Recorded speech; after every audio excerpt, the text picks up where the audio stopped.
Good morning, ma'am. I'm Al. I'm a volunteer, and I noticed your yard needs some urgent help. Oh, thank God. The city is fining me $240 by the 22nd.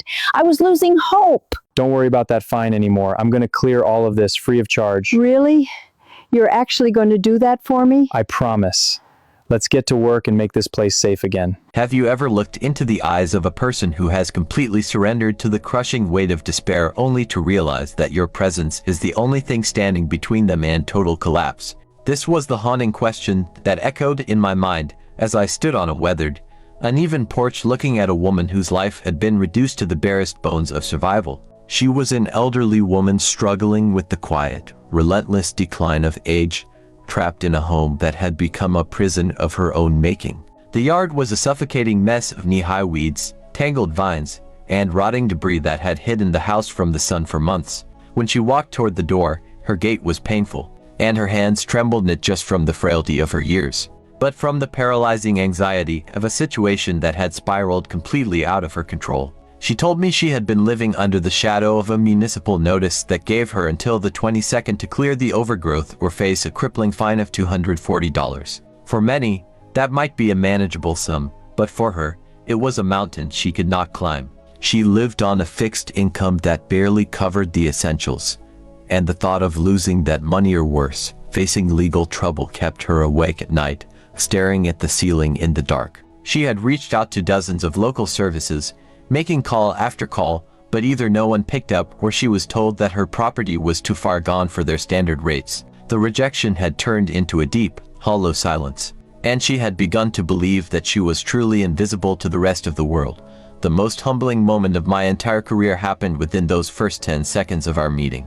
When I stood there, hat in hand, and offered to clear her property entirely free of charge, she didn't jump for joy. She simply stood there, frozen, as if she were trying to process the concept of kindness in a world that had shown her nothing but cold utility. She looked at me with eyes that were tired and wary, searching for a catch that wasn't there.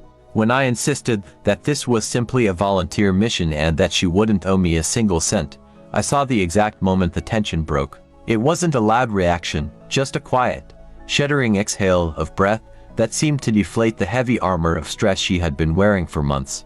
I spent the next 14 hours locked in a grueling, back-breaking battle with the overgrowth. I moved with a frantic urgency because I wanted her to see the change before the sun went down, to give her the gift of sleeping without the threat of a municipal fine hanging over her head. I used the heavy string trimmer to shave away the thick, stubborn walls of weeds that had completely encased her front steps, revealing the intricate concrete work that had been invisible for seasons. I shoveled out bag after bag of black sludge and rotting leaves that had pulled against the siding of the house, where they were causing wood rot and creating a damp, dangerous environment for her to live in. My entire body ached from the physical toll, and the heat was oppressive. But every time I glanced toward the porch, I saw her sitting there, her posture slowly uncurling from the defensive hunch she had maintained when I first arrived. The work was relentless. I tackled the thorny bushes that were scratching at the windows and fought through the tangled mass of invasive vines that had pulled down the backyard fencing.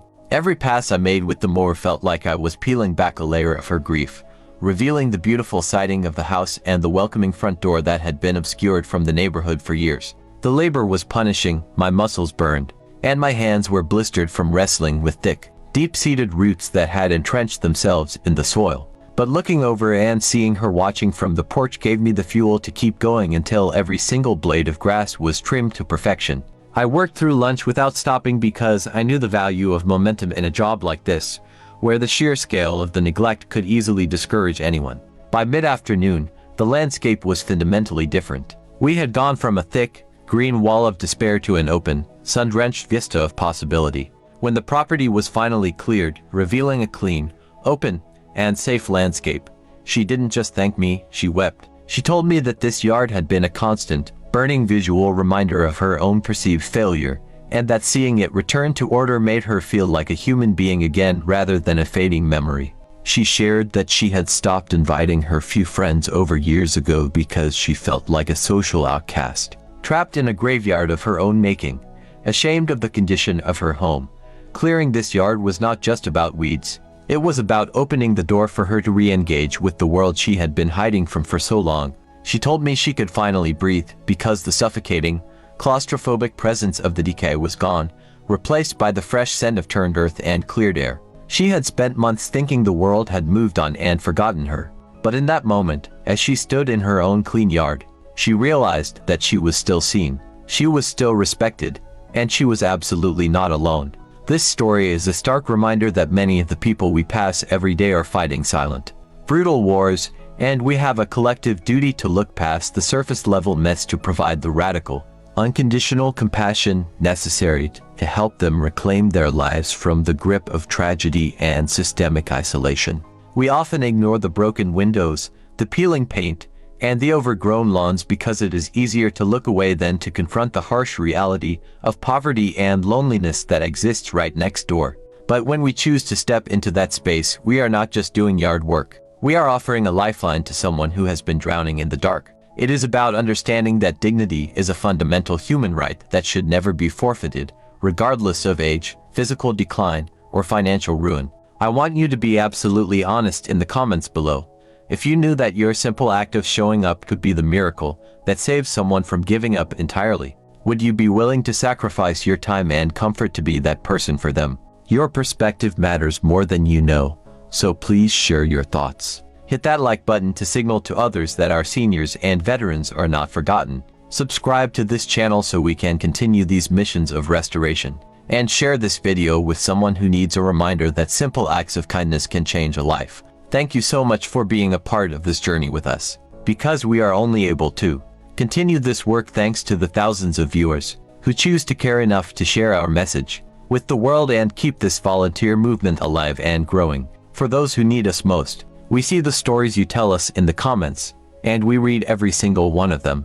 Because your feedback is the engine that drives this mission forward and ensures we reach the people who have been overlooked for far too long. Every share and every comment acts as a signal flare for others to join us in this fight for compassion. And as we move forward, we ask you to stay engaged and stay kind. Because the world has enough critics, but it can never have enough helpers. Together, we can turn the tide of isolation into a tide of connection and community strength for those who have sacrificed so much or worked so hard, only to find themselves left behind. Please remember that true impact is not measured in likes or views, but in the number of lives we can touch with genuine, undistracted care. And our mission will never truly be finished as long as there is a single person out there sitting in the darkness, waiting for a sign that they still matter. Thank you for your unwavering support and for helping us make the world a slightly brighter place for the heroes and neighbors who deserve our best efforts every single day. The impact of a clear yard is just the beginning. The real result is the restored hope in a human heart that had forgotten how to dream. We are committed to this path, and with your help, we will reach every single porch that needs a friend. Keep watching, keep caring, and keep shining your light, because you are the reason this change is possible.